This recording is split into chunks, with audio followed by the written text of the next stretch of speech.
Probably the development of the off-speed pitches. Coming into this year, I really just had a sinking fastball and a slider, and I really tried to develop a good changeup this off-season in spring training, and that's probably the biggest reason why I'm having the success I am right now.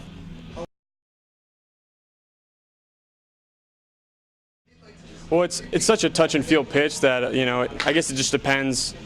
What type of pitcher you are, what type of person you are. I think some guys can grasp the concept of a changeup better earlier, and some guys it takes a little longer. So I'm kind of in between. It hasn't come quickly, but it's not taking forever. I've shown flashes of having a good changeup. So I think finish this year developing it, and then next year I think I should have a pretty good change. More so a ground ball pitcher. Throughout the minors, I've had pretty good ground ball to fly-out ratios. Not a lot of strikeouts until this year, which is kind of funny. I'm still getting the same amount of ground balls, but the strikeouts are kind of climbing. And like I said, I think that's due to the development of the off-speed pitches. Being able to throw those behind the count and not just being a two-pitch pitcher. It's a lot easier to hit when a guy's only got two pitches. So you throw that changeup in there, and I think it's helped me keep the hitters off balance more and get the strikeout when I need to. Mostly I get the ground balls off a sinking fastball. I throw a sinker. I think the off-speed pitches, every now and then I'll get ground balls with them, but the majority of the ground balls I get are off the sinking fastball.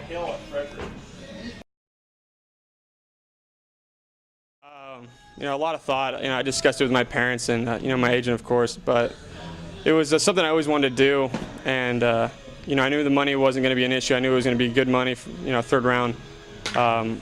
So it my parents were like, it's up to you what you want to do, what you feel you're most comfortable with, and I wanted to get my professional career started as soon as possible. So, I want to say it was kind of a tough decision, but at the same time it really wasn't because, I always wanted to play professional baseball. Not really. I've talked to David Stockstill quite a bit, and I think the plan was to kind of give me a full season here in Frederick, and if I got some time in Bowie at the end of the year, then so be it. But the philosophy was for them to give me a full year here and then focus on next year. Going to Bowie, and then who knows what's going to happen from there. You look at Brian Mattis. You could only a couple starts there, and you never know where you might find yourself. So.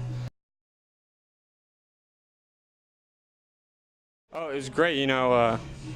Coming into Frederick, you'd heard a lot about him, so it was kind of exciting to see him pitch.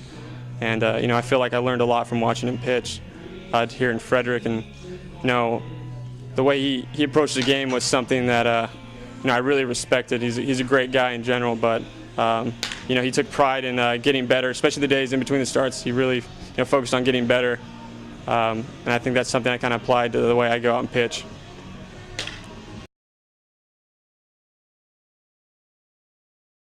Yeah, in the off-season, actually the last couple off-seasons, or the last off-season I should say, we hang out all the time, kind of work out. We keep in touch a lot. He played with my oldest brother in junior college for a year, so I've kind of known him since I was in high school. So it's we have a good friendship. I wouldn't say we hang out all the time, but when we need to throw or something like that, we'll call each other and go meet up.